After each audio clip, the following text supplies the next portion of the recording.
latest report ng lungsod ng Maynila tungkol sa COVID-19. Ayon kay Isko Moreno, meron na silang 38 new PUIs as of March 27 with a total of 171 PUIs. At meron din silang 60 total death. Samantala, binalaan din ng butihing mayor ang mga taong pasaway na nasa lansangan pa rin sa gitna ng babala ng gobyerno na manatili sa bahay. Ganun na lamang ang pasasalamat ng butihing mayor sa mga taong nagpapadala ng video or picture ng mga tao na nasa lansangan. Dahil dito, hinikayat ang taong bayan na patuloy magpadala ng video para masawata ang mga ito. At eto na ang report. Magandang hapon po sa inyong lahat, mga kababayan. I hope nasa mabuti kayong kalalagayan at mabuting kalusugan habang nanonood kayo ng ating regular na capital report tuwing Biyernes, kung saan binibigay namin sa inyo ang mga nangyari at mangyayari o naganap at magaganap sa lungsod ng Maynila sa programa ng Manila Public Information Office. Mga kababayan, ito po ang capital report. At nais namin simulan sa inyo. Unahin natin sa ating gustong ibalita na napakahalaga sa buhay natin araw-araw for the past 15 days. No? Ang katayuan natin dito sa lungsod at sa bansa, which is alam nyo naman, nababalitaan nyo naman na kung anong katayuan ng ating bansa. At sa atin naman sa lungsod, upang mahimay-himay natin yung mga datos na nasa national government na nakakapekto sa ating mga kababayan sa lungsod, ay kung ano at ilan ang naapektuhan na ng COVID-19 ayon sa itinala ng national government. Mga kababayan, kahapon yung ating regular na update, hindi po siya capital report, just so happen with the situation since day one, we keep on updating you in our own little way on the real situation and actions of the city government. Kahapon ay naalala ninyo ay 36 po. 36 na, no? Ang may COVID-19 virus sa ating mga kababayan sa lungsod ng Maynila. Yan yung kahapon.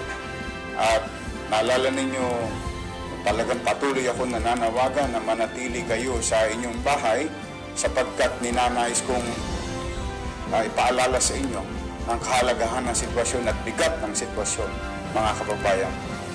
Patulog lang po tayong lahat at nagising na meron na namang 8 na COVID-19 tested positive na nasa national list ng DOH, mga kababayan.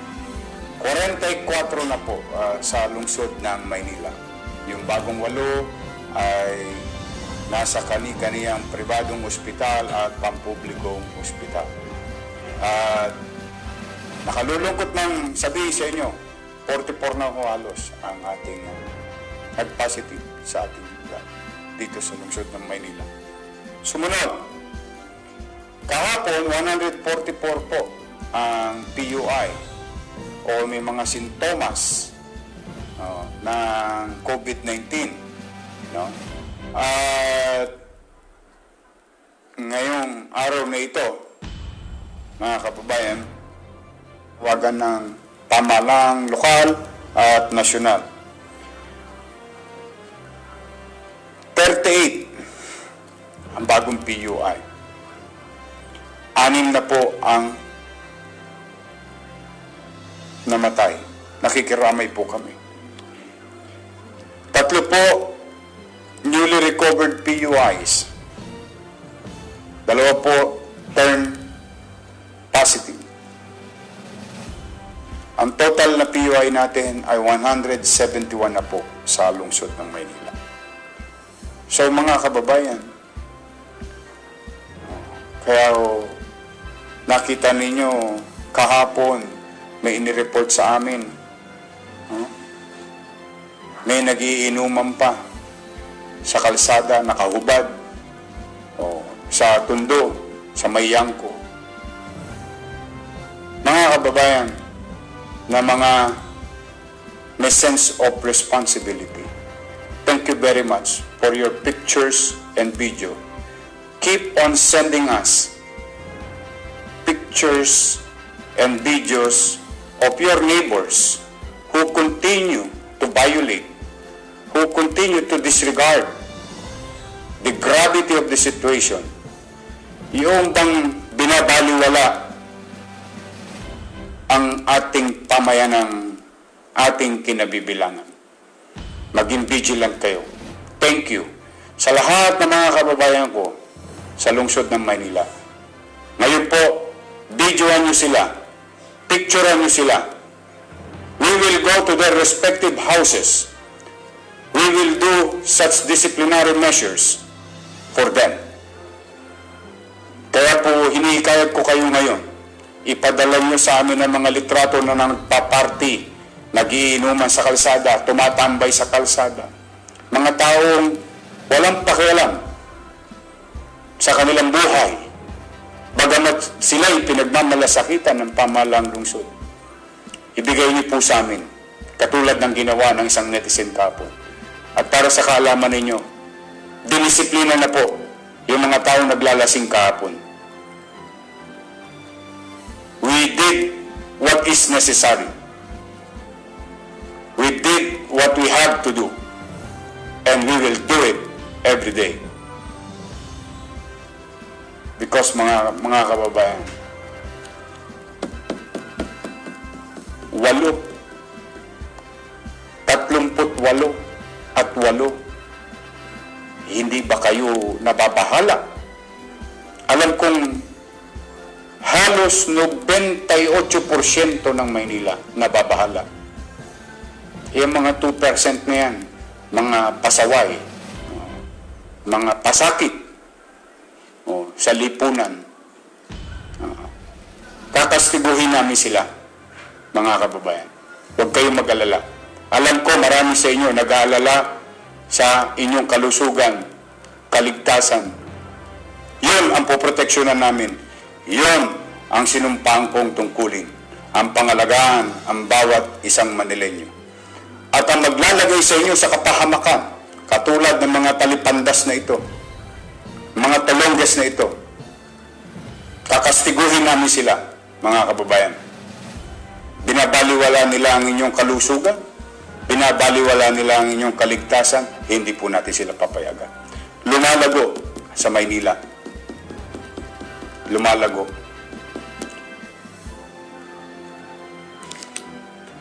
Kaya sa mga hindi pa nakikinig, napatambay-tambay, marami kayong hinahanap na dahilan. Ito ang dahilan kung bakit natin ginagawa. Ito ang dahilan. Wala nang ibang dahilan. Magkakasakit tayong lahat. So muli mga kababayan, yun lamang po ang aking panawagan sa mga nag-aalala. At natutuwa ko, napakarami sa inyo nakikinig. Maraming salamat sa pakikinig ninyo. Sa pakikinig nyo lang ay magiging epesyente na kami sa pagtatrabaho namin. Pero huwag kayong mag-alala, hindi ko ikikipit balikat yung mga ilan na yan. We will do what is necessary to them. So yan po mga kababayan, ang katayuan ng ating krisis na kinakarap sa ngayon. Pangalawa, mga kababayan, yung napabalitang isasara ang Divisoria Night Market, hindi po. Hindi po totoo yun. Huwag kayong naniniwala. Hanggat wala pang guidelines na bago ang national government at ang sinabi sa mga pulisiya na itinalaga ng national government, tuloy-tuloy ang tindahan ng pagkain. Kaya po, in our own little way, yun lang, area na yun. Talagang tuloy-tuloy po yun. Sa mga magbubulay, magkakarne, mag-iisda, magmamanok, lahat. Diyan kayo sa Divisoria pagdating ng gabi. Meron lang akong pakiusap, makisuyo lang. Iwas-iwasan ninyo, magdistansya naman kayo sa bawat isa, mga kababayan. Dahil pag kayo rin na nagkasakit, paano na? ang mga pagkain ng ating bawat pamilyang Manileño at yung ating mga pinaglilingkuran din sa labas ng Maynila na mga palengke.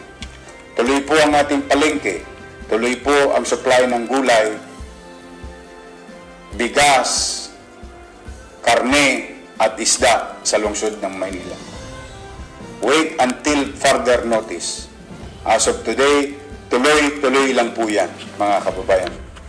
And another good news, mga kababayan, binuksan na po natin, nakalaya at hindi nakalaya, nakalabas, I'm sorry to say, I stand corrected. Nakalabas na po yung isa nating gumaling na tuluyan na COVID-19 virus carrier. At siya po ay nasa pangangalaga ng inyong pamahalang lungsod sa isang pribadong lugar. Para po hindi naman kayo kabhan, para mawala yung dilema. Pero dapat po hindi tayo nagkakaroon ng paghuhusga. Pag magaling na, ibig pong sabihin, hindi na po nakakahawa. Bagamat magkaganon para mawala ang kalituhan sa atin, ang agam-agam, yung mga nagkasakit na gumaling, pinipilit na kalingain ng inyong lungsod para mabawasan ko man lamang sa maliit naming kaparaanan yung inyong agam-agam sa katayuan ng isang taong gumaling na. Ang good news, gumaling na po siya, lumabas na po ang reconfirmatory test niya, malusog na malusog po siya. Ngayon ay tangang-tangan siya sa pangangalaga ng lungsod ng Maynila, mga kababayan. Pangatlo, bukas na po yung ating panibagong additional facilities.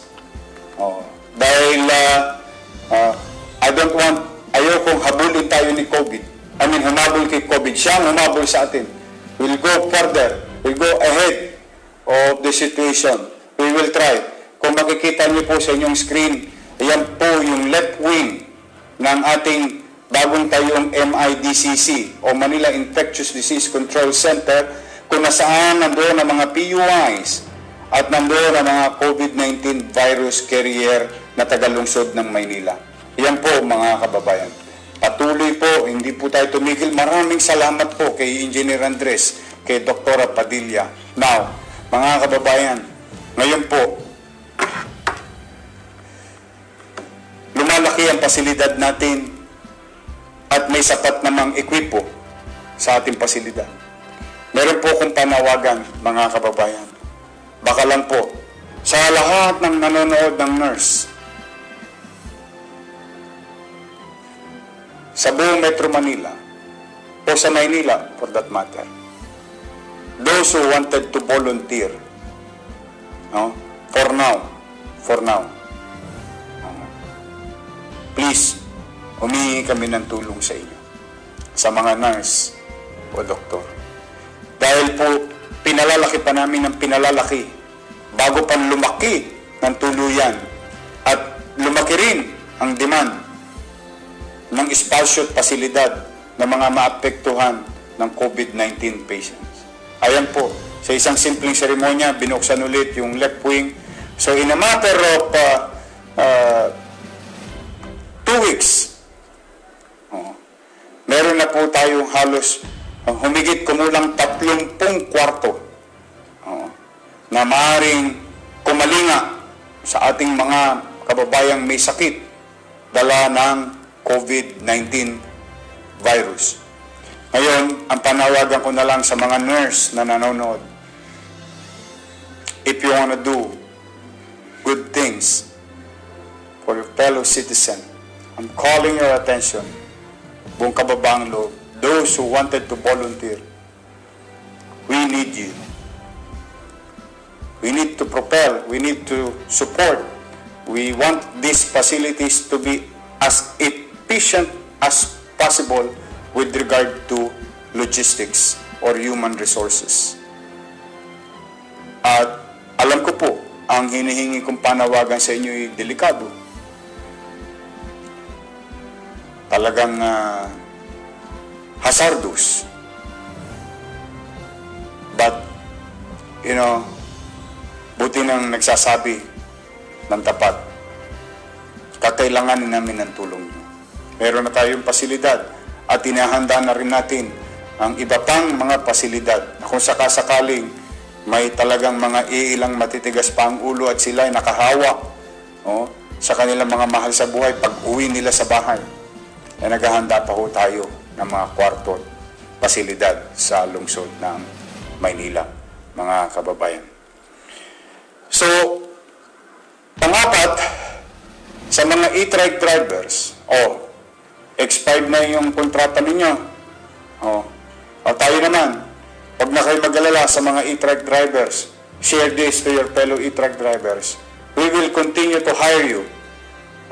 We will hire you to address COVID-19 para bigyan ng kaluwagan at kagahangan ng loob, kagahangan ng sitwasyon sa pagbiyahe, panik-panahog, sa hotel, sa ospital, sa bahay ng ating mga frontliners. Pumanatag na kayo, tuloy kayo at babayaran kayo naman ng syudad ng Maynila. So, ang pakiusap ko lang walang magsasakay ng ibang pasero. Ang pakiusap ko lang, alagaan ninyo yung mga doktor natin, mga nurse natin pag binabiyahe nyo, maging maingat kayo. Okay? Please continue serving the purpose of fighting COVID-19. So, muli sa mga e-trike drivers, maraming salamat sa inyo. At huwag kayong mag-alala. Tuloy-tuloy yan. Yan ang ayuda sa inyo ng pamahalang lungsod. So, sa mga gusto mag-volunteer, saan kayo maaaring tumawag? Pwede mo ba ilagay sa screen? Ayan po. Sa mga gusto mag-volunteer na nurse, doctors. Ayan po.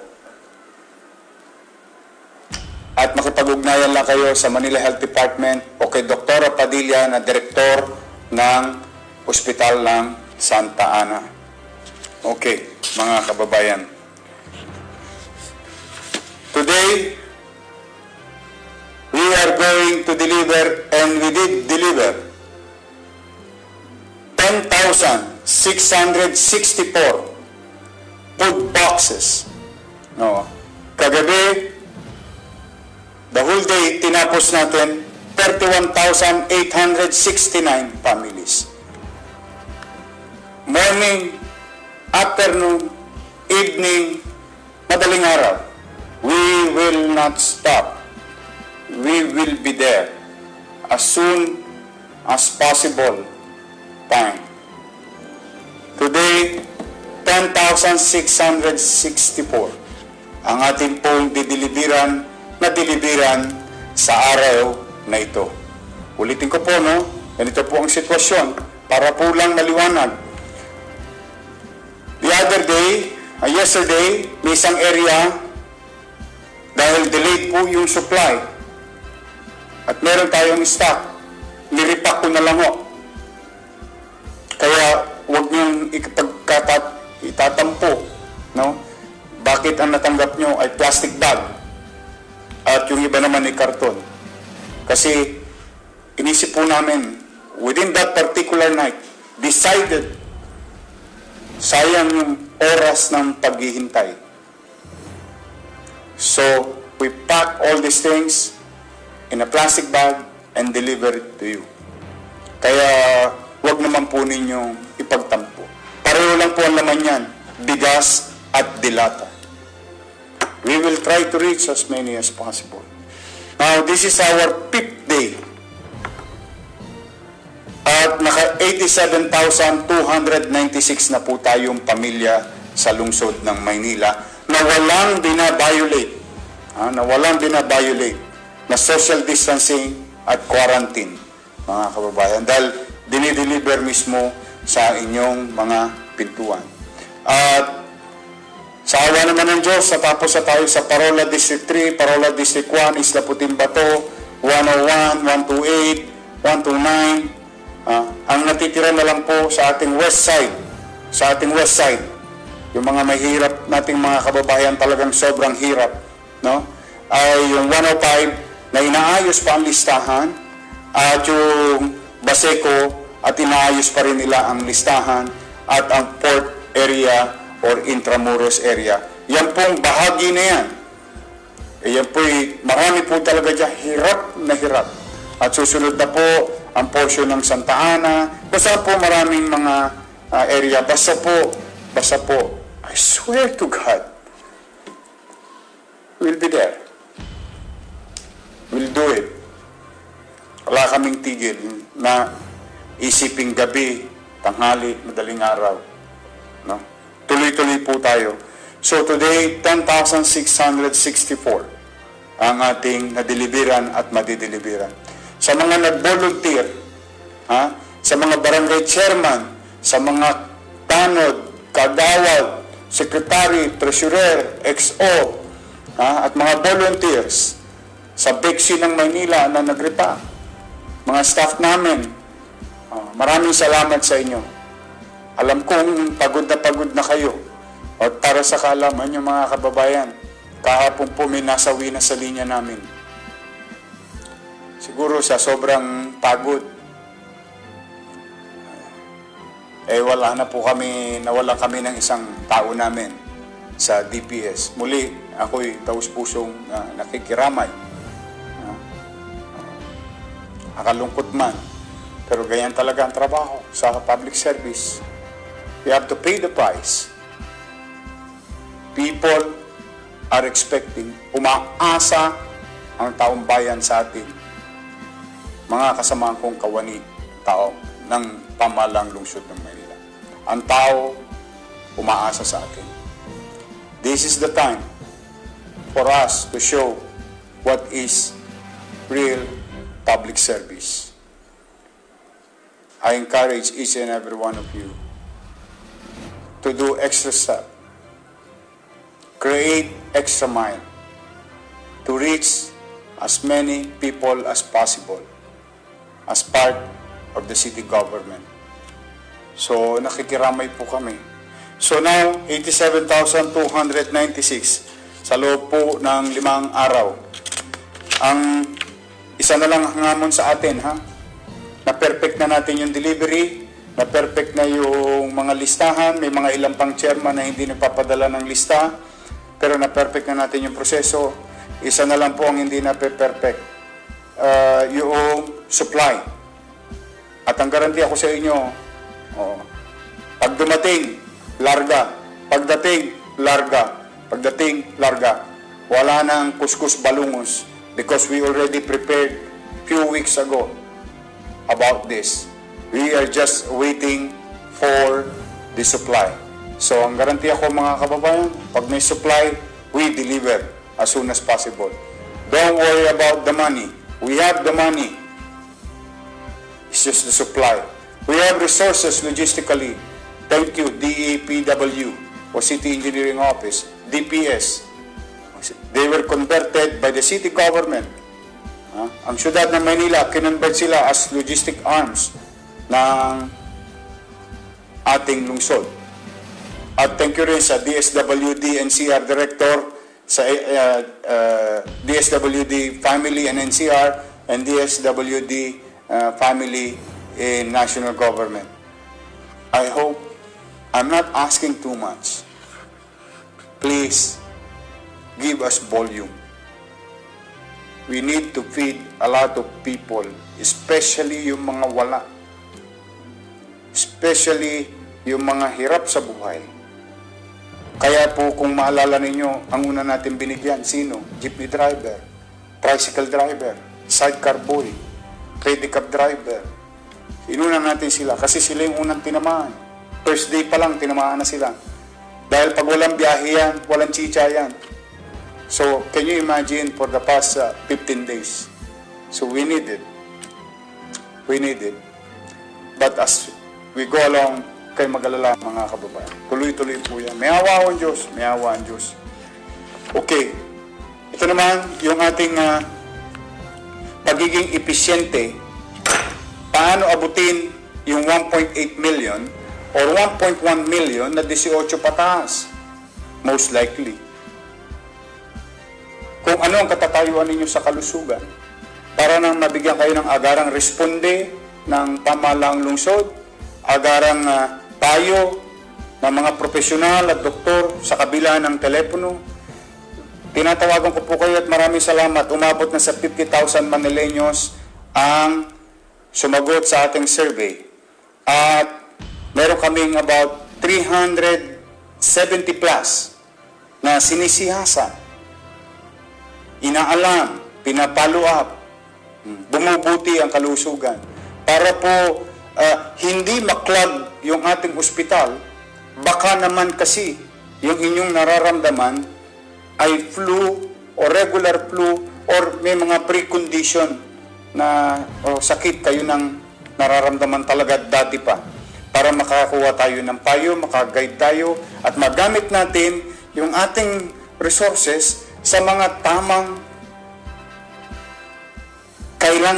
mga tamang tao kailangan ng immediate attention ng city. So, you go to my page, itong page na to, just send message. Kapag tapos na kayo mag-survey, share nyo sa inyong mga mahal sa buhay, kaibigan, kapitbahay, kakilala na tagalungsod ng Maynila. We wanted to know everybody's situation. And this is the most convenient time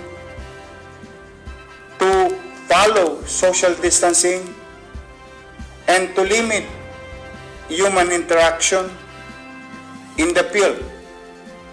This is an avenue na ginagawa nyo na araw-araw, nagpe-Facebook. Just go to my page, click send message sa ibabaw sa my profile, then you will be directed to Messenger and there will be question.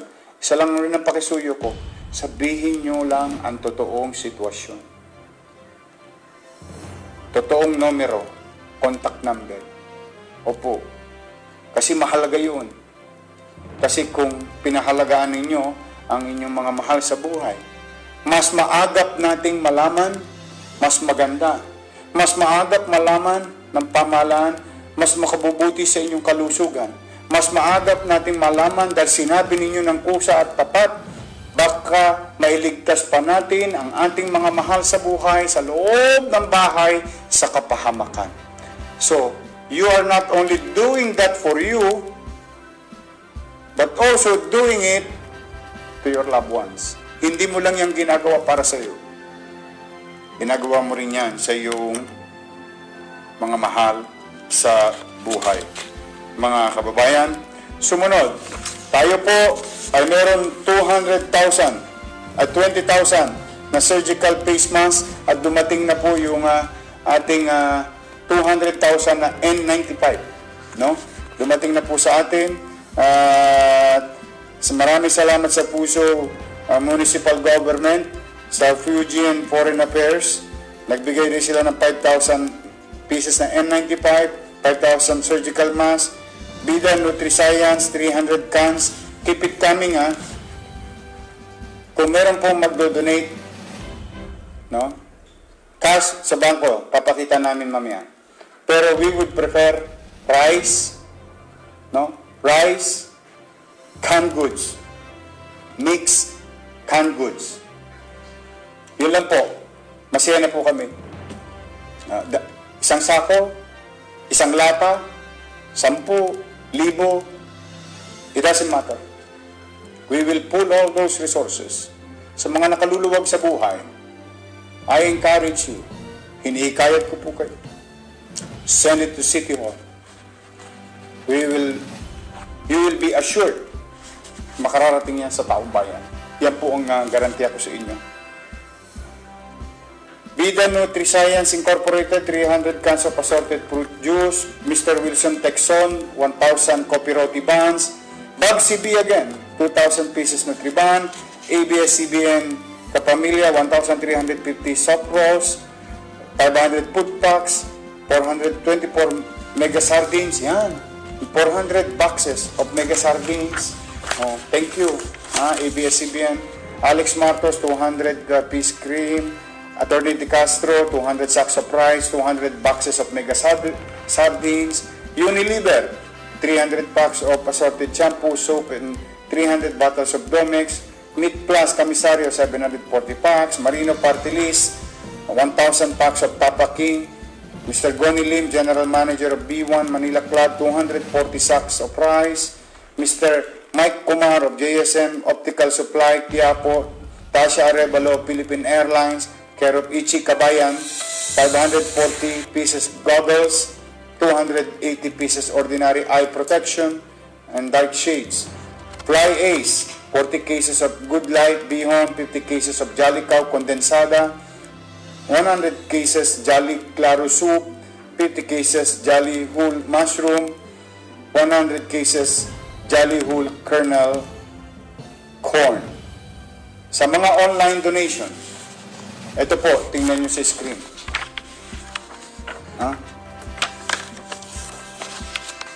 Yung donation, ipakita mo doon sa... mamaya, siguro. Okay. Mga kababayan,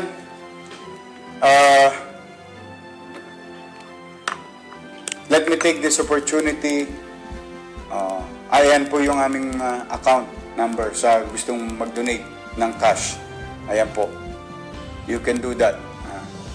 LGU Manila. Thank you sa lahat ng mga nag-donate. Marami na po nag-donate. Then, kung tatanungin niyo po akong personal, I would prefer rice de lata. Whether carne norte or sardinas. Whether tuna or carne. It doesn't matter. Any help will be greatly and highly appreciated by the people of Manila and your city government, mga kababayan. Ngayon, mga kababayan, ay meron ako ipakikita sa inyong video mamaya, pero bago ko ipakita yung video, ako po at 10 ng aking pamilya at 10 ng mga kawani ng pamahalang lungsod ng Maynila. And on behalf of the people of Manila, Mr. President Rodrigo Roa Duterte, happy birthday po. Ngayon, kaarawan ninyo, nasa krisis tayo. Ang tanging mabibigay na lang namin sa inyo, Mr. President, ay maisama namin kayo sa dasal na sana ay bigyan kayo ng Diyos ng malusog na pangangatawan at kakayanan at katatagan sa kinakaharap ng ating bansa. Happy birthday, Mr. President. We wish you all the best. And thank you for being there. 10 ng iyong mga kasamaan sa national government. I cannot imagine how hard for you nowadays handling 7,100 islands in the country. All are susceptible or will be put in danger by this so-called COVID-19 virus. Alam ko kung mahirap ang kinakarap nyo, Mr. President.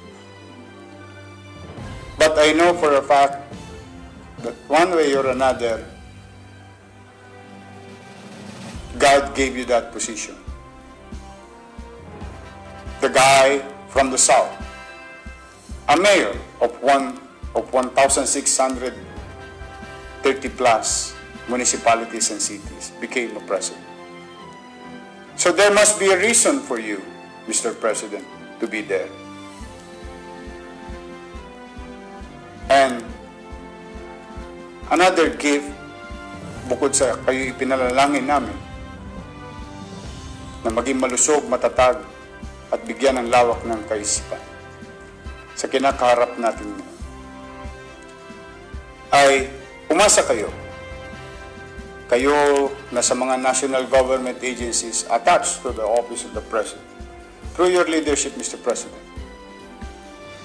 Your city government, despite tayo po, alam ng tao rito sa Maynila, hindi tayo magkapartido. Alam po rin nyo yan. Kaya nga bagay na pinagpapasalamat ko sa inyo. Bagamat kahit hindi nyo ko kapartido, ay binigyan niyo akong pagkakataon na makapaglingkod sa bayan nung ako'y tinulungan ninyong ma-appoint sa mga ahensya ng gobyerno.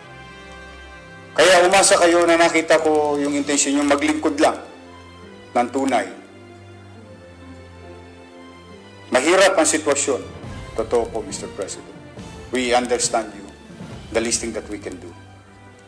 But we assure you, Mr. President, in our own little way, we will cooperate. We will be part of how to ease your burden in the national government. We will be with you fighting this enemy of ours, the so-called COVID-19. We will be there in our own little way. Tutugon kami sa panawagan mo nung pinapanood kita about calling the entire Filipino fellow men about solidarity. Masa kayo, hindi man tayo makakapartido, kaisa nyo kami, Mr. President. Yun ang regalo namin sa inyo. Yung mapagaang lang namin ang inyong pag-iisip, pag-aalala sa pagmamalasakit ninyo sa ating mga kababayan sa lungsod at sa buong bansa. Ay gampanan namin ang iyong panawagan at tupdin namin ang aming mga tungkulin in our own little way. But it will be hard. I know it's hard for you, but it's also hard for us. But we will never complain. That's the least thing that you will hear from us. Yes, we will call the attention of prospective agencies because we need to. But rest assured, Mr. President, in your birthday, your city government, out of many, will be there for you with regard to your policy and plan, going and fighting against COVID-19. I know walang may gusto nito, Mr. President. Pero, ganun pa man, naunawaan natin ang kalalagayan ng tao ngayon. Kaisa niyo po kami. Kaya po, yan man lang, may regalo namin sa iyo. Pumanatag ka, Mr. President. Of course, with your guidance and help. Pag pumanatag ka, kami sa lungsod ng Maynila. At ang aming mamamayan ay patuloy na naniniwala sa pagsasaayos, paghahanda, pagpapatupad ng mga bagay na iyong ibinibilin sa aming lahat in our own little way. So, Mr. President, happy birthday sa ating mga kababayan sa lungsod ng Maynila. A simple thank you to the President. No matter what, it's really hard nowadays. I cannot imagine him handling the situation of 1,600 municipalities and cities. Tayo po, isang syudad pa lang. Hirap na tayo. But, katulad ng sinasabi ko mga batang tagalungsod ng Maynila, hindi tayo magpapatalo. Lalaban tayo. Hindi ka mabubuhay sa Maynila kung hindi malakas ang loob mo. Marami dito nagpunta sa Maynila dahil malalakas ang loob. Malalakas ang loob sa kabutihan. Malalakas ang loob sa mabuting bagay, sa magandang gawain. Kaya tayo nagpunta sa Maynila. Marami sa kababayan natin. Kaya tingin ko, gamitin ninyo ngayon ang lakas ng loob ninyo, mga kababayan. Labanan natin sama-sama itong si COVID-19. Yes, it's true. It's hard. Mahirap. Easier said than done. But, sa sama-sama nating pagkilos, pagkakaisa, iisa ang isip, iisa ang salita, iisa ang damdamin, ang gawain, tingin ko, titibay tayo. Tingin ko, darating din ang araw, mga kababayan. Makikita din natin ang bahagari. Darating din ang araw, sisikat na muli ang araw sa lungsod ng Maynila. It's hard. Halfway pa lang tayo, mga kababayan. Halfway pa lang. Pero tingin ko, kayang-kaya ng mga batang Maynila talunin si COVID-19. Tinalungan natin yung kahirapan sa buhay natin. Nakaraos nga tayo magpasa hanggang ngayon. Despite o kahit na tayo may kinakarap na suliranin bago pa dumating si COVID-19. Nakaraos tayo at patuloy tayong makakaraos. Kami, ang inyong pamahalang lungsod, we will be with you all the way. I will be with you all the way. Hindi namin kayo iiwan. Hindi ko kayo iiwan, mga kababayan. So muli, bago matapos ang programa, mga kababayan, itong ating Capital Report, nais kong panoorin nyo ang panawagan kung sino man ang may-ari ng bidyong ito. Credit to the owner, and I hope you don't mind me using this video. At sana po, mga kababayan, i-share ninyo itong aming broadcast at panoorin po ninyo itong panawagang ito, mga kababayan. Please. Mabuti ka pa, nasa bahay. Sa natutulog mong anak, ikaw ang nakadantay. Ramdam ng pamilya mong sila'y may karamay. Samantalang kami, isang paa nasa hukay. Ewan ko ba kung bakit ang daming nagre-reklamo? Na tila yung bahay nila, parang isang impyerno. Na kahit anong bawal, ipipilit yung gusto. Naisip ko tuloy, sulit ba ang pagod ko? Sulit bang magsalba ng buhay ng iba? Sulit bang harapin ang kalaban na hindi